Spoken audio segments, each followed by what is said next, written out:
Today we awoke to the sad and tragic news of tornadoes that ripped through the Nashville, Tennessee, and Cookeville area. And our hearts are just hurting so deeply for those who have been affected by this tragedy. It seems as if many have lost their homes, their businesses, and most tragic of all, even loved ones. As of this moment, they're still going through the wreckage to find those who are lost, and it's going to take time to recover and to heal. God's people are already working in wonderful ways to help the communities that they are in and to find healing and help during this difficult time. As God's people, it's sometimes difficult to know what to do and what to say in times like these. And sadly, in our desire to say and do something to help, we can do things that actually hurt. And so I just wanted to remind us of a few things that might be helpful during times like this. Number one, be careful about what you share and what you post during moments like this.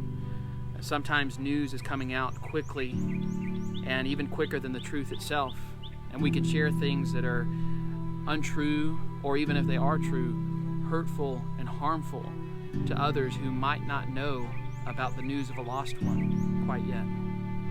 And so we need to be patient and careful and tempered in the news stories that we share. Number two, we need to be very careful about what we say to other people who have gone through loss. Saying things like, well, God just needed another angel in heaven is not helpful. Or God works in mysterious ways. We need to be very careful about the things that we say. In fact, we need to take the initial advice of Job's friends when they first came to him and they just sat with him and were quiet. Many times people just need you to be there for them, to comfort them, to be a shoulder to cry on, and to help in this great time of need. In fact, you can be a source of comfort, just as God has comforted you in difficult times. Paul says in 2 Corinthians chapter 1, verses 3 and 4, "Blessed be the God and Father of our Lord Jesus Christ, the Father of mercies and the God of all comfort, who comforts us in all our affliction, so that we may be able to comfort those who are in any affliction with the comfort with which we ourselves are comforted by God." That word comfort in the Greek is parakaleo, and it means to call to one side. God calls us to his side whenever we're hurting, and we call other people to our side when they are hurting. That's our responsibility as Christians, to weep with those who are weeping. Number three, you need to pray. Pray ardently and fervently for those who are suffering. Pray for those that are still missing and that others are searching for.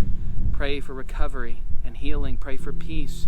Pray for the church to step up and to be the light that the world needs them to be during difficult hours like this. And then number four, tragedies like this always remind us to do some self-reflection, to look at our own lives and to ask ourselves, if our life was to end today, are we ready to meet the Lord? Are we ready to stand face to face with him? Are we ready for the judgment? Because one day, all of life on this earth will end suddenly and be transferred into a new and eternal realm. Are we ready for that moment? Moments like these should cause us to reflect. Right now, we're facing a tragedy like this, but there are days to come where more and more tragedies we will wake up to. Are we ready for those moments? So be careful about what you share. Be careful about what you say. Pray for those who are in need. And look at your own life. Look at your relationship with the Lord and ask yourself some very important questions. We're praying for Nashville. We're praying for those who are hurting. And we're here for you in any way that we can be. God bless you.